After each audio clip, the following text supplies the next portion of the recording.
નમસ્કાર મિત્રો, આપ સૌનું હાર્દિક સ્વાગત છે આપણે યુટ્યુબ ચેનલ સાયન્સ ટીવી ગુજરાતીમાં। આજે આપણે ધોરણ 9 વિજ્ઞાન વિષયની અંદર એમાં સામાજિક વિજ્ઞાન વિષયની અંદર જે પ્રશ્ન બેંક આવી છે એનું સોલ્યુશન જોવાના છીએ, બરાબર। તો ચાલો શરૂ કરીએ છીએ। તો વિભાગ એથી શરૂઆત કરીએ છીએ। તો જોડકા જોડો આપેલા છે તમને। એમાં નંબર 1, દાંડી યાત્રાનો પ્રારંભ ક્યારે થયો હતો? તો 12 માર્ચ 1930। વાઇસરોય કરઝન એ બંગાળના ભાગલા કર્યા હતા। જલિયાવાલા બાગનો હત્યાકાંડ 13 એપ્રિલ 1919। ગાંધીજીના આધ્યાત્મિક ગુરુ શ્રીમદ રાજચંદ્ર। સુભાષચંદ્ર બોઝનો જન્મ 23 જાન્યુઆરી 1897। સંયુક્ત રાષ્ટ્રોની સ્થાપના ઈસવીસન 1945।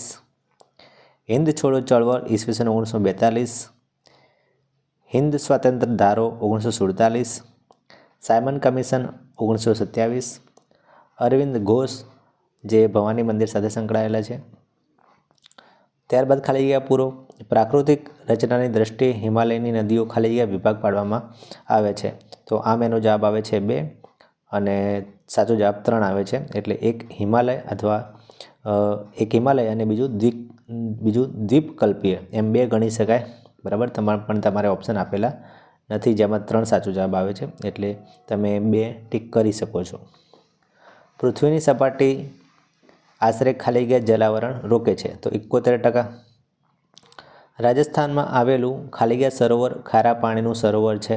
તો સાંભર સરોવર। 2 ક્રમિક અક્ષાંશો વચ્ચે ખાલી જગ્યા કિલોમીટરનું અંતર હોય છે? તો 111 કિલોમીટરનું। ભારતના ખાલી જગ્યા રાજ્યમાં સૌથી વધુ વરસાદ પડે છે? તો મેઘાલય। ચલો ત્યારબાદ યોગ્ય વિકલ્પ પસંદ કરી લખો। તો આમાં પણ તમને ઓપ્શન આપેલા હશે, આપણે ડાયરેક્ટ સાચા જવાબો આપેલા છે। સર્વોચ્ચ અદાલતમાં એક મુખ્ય ન્યાયમૂર્તિ ઉપરાંત કેટલા ન્યાયાધીશોની જોગવાઈ છે? તો હાલ થોડી સંખ્યા વધી ગઈ છે, પણ જૂના પુસ્તક પ્રમાણે 30 આવે છે। સર્વોચ્ચ અદાલતના વરિષ્ઠ ન્યાયાધીશોની નિમણૂક કયા આધારે કરવામાં આવે છે? તો સિનિયોરિટીના આધારે। અમદાવાદથી દાંડીનું અંતર કેટલું છે? તો 370 કિલોમીટર। બાંગ્લાદેશનો એક સ્વતંત્ર રાષ્ટ્ર તરીકે ઉદ્ભવ ક્યારે થયો? ઈસવીસન 1971। અમેરિકાના વર્લ્ડ ટ્રેડ સેન્ટર પર હુમલો ક્યારે થયો? 2001। ત્યારબાદ 1-2 વાક્યમાં જવાબ આપવામાં આવે છે। પ્રશ્ન 1, દેશના ન્યાયતંત્રમાં સૌથી ટોચના સ્થાને કઈ અદાલત છે? Supreme court. કયા રાજ્યમાં સૌપ્રથમ લોક અદાલતની રચના કરવામાં આવી હતી? તો ગુજરાત રાજ્ય। વડી અદાલતના ન્યાયાધીશની નિમણૂક કોણ કરે છે? તો રાષ્ટ્રપતિ। નર્મદા નદી કયા રાજ્યમાંથી નીકળે છે? તો જવાબ છે મધ્યપ્રદેશ, અમરકંટક પાસેથી। પ્રશ્ન 5, ગંગાનો પ્રવાહ બાંગ્લાદેશમાં કયા નામે ઓળખાય છે? તો પદ્મા। ગંગા નદીની કુલ લંબાઈ કેટલી છે? 2500 કિલોમીટરથી વધુ। ભારતની એકમાત્ર પુરુષવાચક સર્વનામ ધરાવતી નદી કઈ છે? તો બ્રહ્મપુત્રા। ગુજરાતની વડી અદાલત ક્યાં આવેલી છે? સોલા હાઈવે, અમદાવાદ। વડી અદાલતના ન્યાયાધીશની મુદત કેટલા વર્ષની હોય છે? તો 62 વર્ષની ઉંમર સુધી। સર્વોચ્ચ અદાલતોના ન્યાયાધીશોની નિમણૂક કોણ કરે છે? તો રાષ્ટ્રપતિ। નીચેનું ચિત્ર કયા મહાન ક્રાંતિકારીનું છે? તો આપણે જાણીએ છીએ કે આ શહીદ ભગતસિંહનું ચિત્ર છે। નીચેનું ચિત્ર કયા આંદોલનનું છે? તો આપણે જાણીએ છીએ કે આ હિન્દ છોડો આંદોલનનું સરઘસનું પ્રતીક છે। ત્યારબાદ વિભાગ બી, જેમાં 6 ગુણના પ્રશ્નો પૂછાય છે એકમ કસોટીની અંદર। તો પહેલો પ્રશ્ન છે કે ગાંધીજી રોલેક્ટ એક્ટનો કાળો કાયદો શા માટે કહ્યો હતો? રોલેક્ટ એક્ટને કાળો કાયદો શા માટે કહ્યો હતો?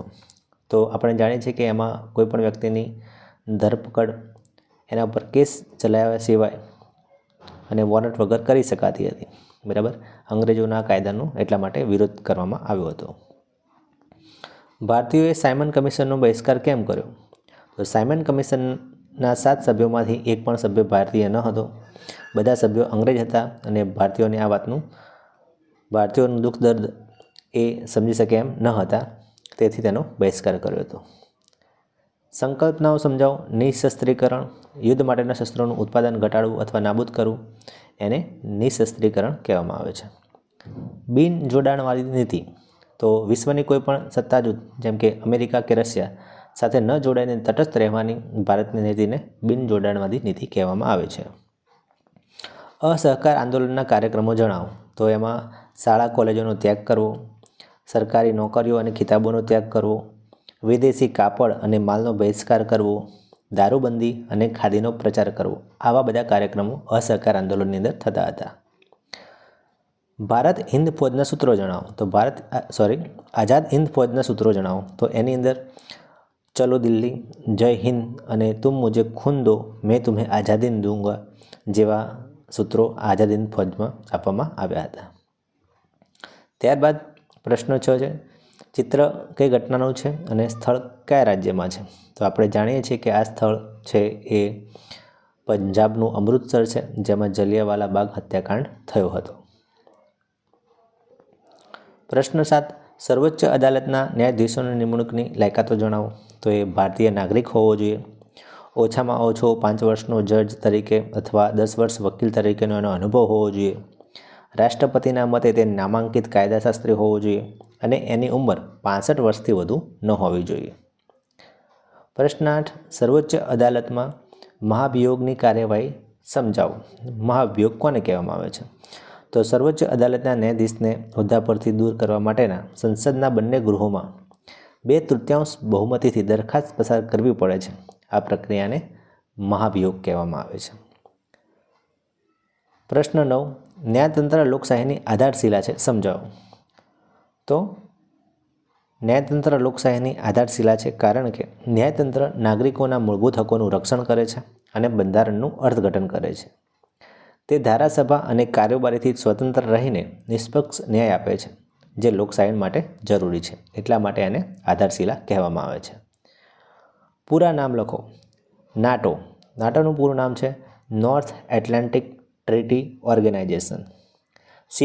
સિએટોનું પૂરું નામ છે south east Asia treaty organization. પ્રશ્ન 11, બિનજોડાણવાદી ચળવળનું મહત્ત્વ જણાવો. તો તેને વિશ્વમાં શાંતિ જાળવવા અને યુદ્ધનું વાતાવરણ અટકાવવામાં મહત્ત્વનો ભાગ ભજવ્યો છે. ગરીબ અને વિકસતા દેશોના આર્થિક વિકાસ માટે તે મદદરૂપ બની છે. બરાબર, બિનજોડાણવાળી નીતિ. માઉન્ટબેટન યોજના વિશે જણાવો. તો 3 જૂન 1947ના રોજ વાઇસરોય માઉન્ટબેટને ભારત અને પાકિસ્તાન એમ 2 ભાગલા પાડવાની યોજના રજૂ કરી હતી, જેને માઉન્ટબેટન યોજના કહેવામાં આવે છે. આ યોજના મુજબ ભારતને સ્વતંત્રતા મળી હતી. સંકલ્પનાઓ સમજાવો. નદી બેસિન, નદી અને તેની શાખા. નદીઓ જે વિસ્તારમાંથી પાણીનું વહન કરે છે તેને આખા ક્ષેત્રને નદી બેસિન કહે છે. જળ વિભાજક, કોઈ પર્વત કે ઉચ્ચ ભૂમિ જે 2 નદીઓના પ્રવાહને એકબીજાથી અલગ કરે છે તેને જળ વિભાજક કહે છે. પ્રશ્ન 14, નદી પરિવહનની 3 અવસ્થાઓ જણાવો. તો ઉપરવાસ એટલે કે પર્વતીય અવસ્થા, નંબર 2 મધ્યસ્થ ભાગ એટલે મેદાની અવસ્થા, 3 હેઠવાસ એટલે કે મુખ ત્રિકોણ પ્રદેશ. પ્રશ્ન 15, ભારતની કુદરતી વનસ્પતિમાં રહેલી વિવિધતાના કારણો જણાવો. તો ભારતની અંદર આપણે જાણીએ છીએ કે જમીન, તાપમાન, સૂર્યપ્રકાશ, વરસાદનું પ્રમાણ અને ભેજમાં ઘણી બધી વિવિધતા રહેલી છે. એના કારણે વનસ્પતિમાં પણ વિવિધતા જોવા મળે છે. સંકલ્પનાઓ સમજાવો. તો અલ નીનો જે પેસિફિક મહાસાગરમાં ઉદ્ભવતો ગરમ પાણીનો પ્રવાહ જે ભારતના ચોમાસાને અસર કરે છે અને અલ નીનો કહેવામાં આવે છે. આઈટીસી ઝોન, તો વિષુવવૃત્તીય પટ્ટો જ્યાં વ્યાપારી પવનો ભેગા થાય છે એને આઈસીટી ઝોન કહેવામાં આવે છે. ત્યારબાદ સી વિભાગના પ્રશ્નો છે, જેમાં તમારે 60 થી 80 શબ્દોની મર્યાદામાં જવાબ લખવાનો છે, એટલે મોટા પ્રશ્નો છે. તો એમાં પૂછાયો છે ટૂંક નોંધ લખો, બહિષ્કાર અને સ્વદેશી ચળવળ. તો એની અંદર તમે બંગાળના ભાગલા વિશે લખી શકો છો. એના મુખ્ય 3 કારણો લખી શકો છો કે સ્વદેશી માલનો સ્વીકાર કરવો, વિદેશી માલનો બહિષ્કાર કરવો, રાષ્ટ્રીય શિક્ષણને અપનાવવું, એ બધા એના મુખ્ય લક્ષણો હતા. બરાબર, અને એની અસર શેના ઉપર થઈ હતી એ પણ લખી શકો છો. મિન્ટોને કેટલાક લેખકો મુસ્લિમ કુવંતના પિતા કહે છે, સમજાવો. તો આના વિશે પણ તમે લખી શકો છો કે અંગ્રેજો હંમેશા ભાગલા પાડો અને રાજ કરોની નીતિમાં માનતા હતા.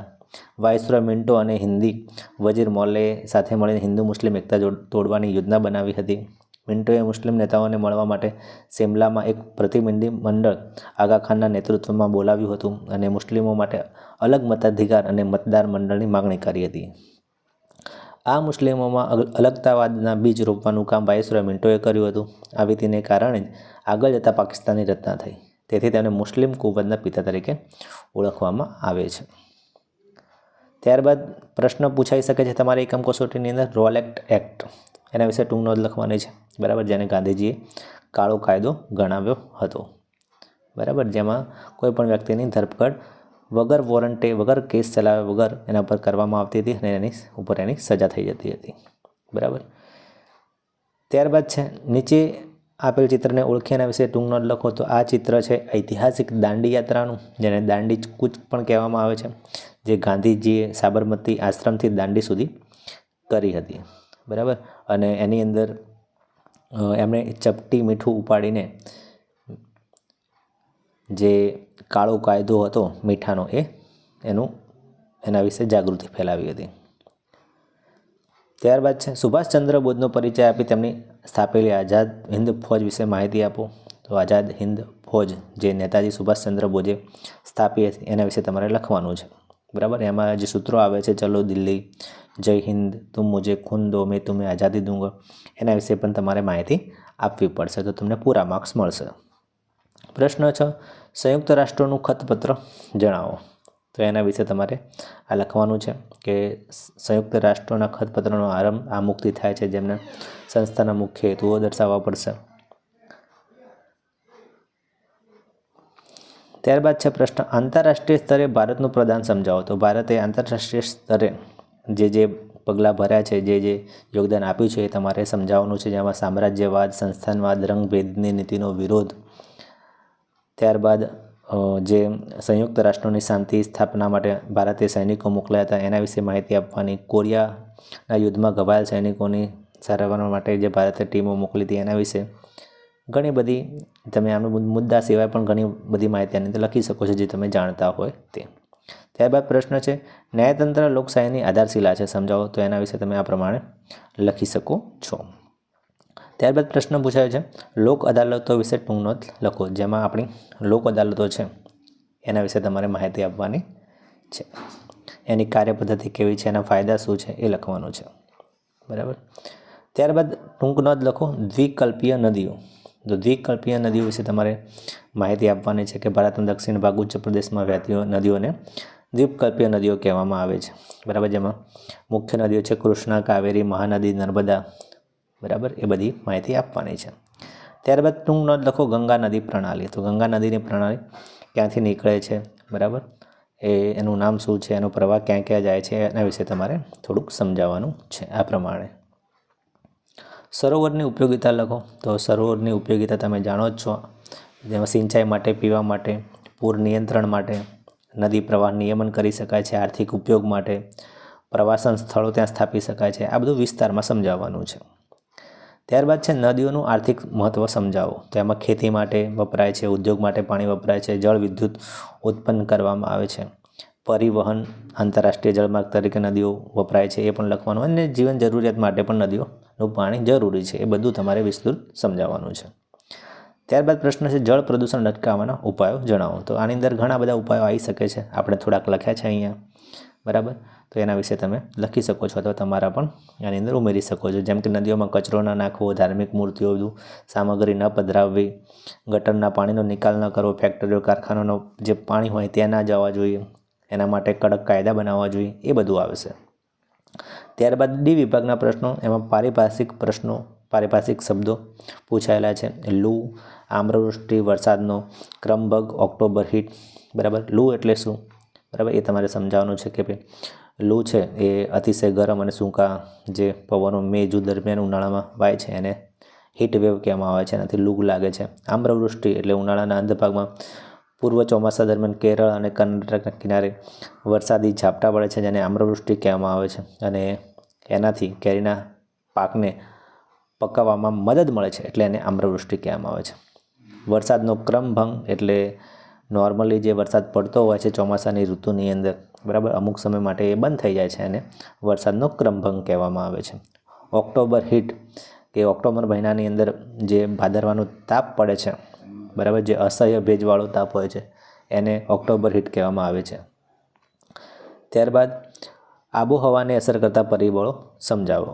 તો અક્ષાંશ, સમુદ્રની સપાટીથી ઊંચાઈ, સમુદ્રથી અંતર, પર્વતોની દિશા, આ બધું એની અંદર સમાવેશ થાય છે. પવનો અને વાતાવરણીય દબાણ એ પણ એની અંદર સમજાવી શકો છો. જંગલના પ્રકારો જણાવી દરેક વિશે ટૂંકમાં માહિતી આપો, એ પણ તમે પૂછી શકો છો. ઉષ્ણકટિબંધીય વરસાદી જંગલો, ઉષ્ણકટિબંધીય ખરાઉ જંગલો, ઉષ્ણકટિબંધીય કાંટાળા જંગલો, સમશીતોષ્ણકટિબંધીય પર્વતીય જંગલો, બરતીના જંગલો, આ બધા જંગલો વિશે તમારે એની અંદર માહિતી આપવાની છે. ત્યારબાદ જંગલોનું પર્યાવરણીય મહત્ત્વ સમજાવો. તો વરસાદ લાવવા માટે જરૂરી છે, વરસાદનું વાતાવરણનું શુદ્ધિકરણ કરવા માટે જંગલો જરૂરી છે, જમીનનું ધોવાણ અટકાવવા માટે જરૂરી છે. આ બધું તમારે વિસ્તૃત સમજાવવાનું છે. આ ઉપરાંત પૂર નિયંત્રણ માટે પણ જંગલો જરૂરી છે, વન્યજીવોનું આશ્રય સ્થાન છે એટલા માટે પણ જરૂરી છે. આ બધું તમારે અંદર સમજાવવું પડશે સવિસ્તાર. આબોહવાની માનવ જીવન પર થતી અસરો સમજાવો. તો ખોરાક, પોશાક, રહેઠાણ, બરાબર, ખેતી, વ્યવસાય, એના વિશે તમારે પૂરેપૂરું સમજાવવું પડશે. અને છેલ્લે પ્રશ્ન પૂછાય છે નકશા પૂર્તિ બતાવો, નકશા પૂર્તિ કરો. તો હિમાલયની વનસ્પતિ, કાંટાળી વનસ્પતિ, સાંભર સરોવર અને સરદાર સરોવર યોજના. તો આ રીતે ભારતના નકશાની અંદર તમારે આ 4 વસ્તુ દર્શાવવાની છે કે હિમાલયની જે વનસ્પતિ છે એ હિમાલયના પટ્ટાની અંદર નેપાળ દેશની આજુબાજુ થાય છે એને તમારે વૃક્ષ તરીકે બતાવવી પડશે. કાંટાળી વનસ્પતિ રાજસ્થાનની આસપાસ બતાવવી પડશે. સાંભર સરોવર જે જયપુરની જોડે છે ત્યાં બતાવવું પડશે. અને સરદાર સરોવર યોજના છે એ ગુજરાતમાં છે, એ તો તમે જાણતા જ હશો. તો મિત્રો, અહીંયા આપણે આ એકમ કસોટીનું સોલ્યુશન પૂરું કરીએ છીએ. જો તમે science TV Gujarati channel subscribe ન કરી હોય તો કરી દેજો. તમને આવા જ મટીરિયલ ફ્રીમાં ઉપલબ્ધ કરાવવામાં આવશે. Thank you.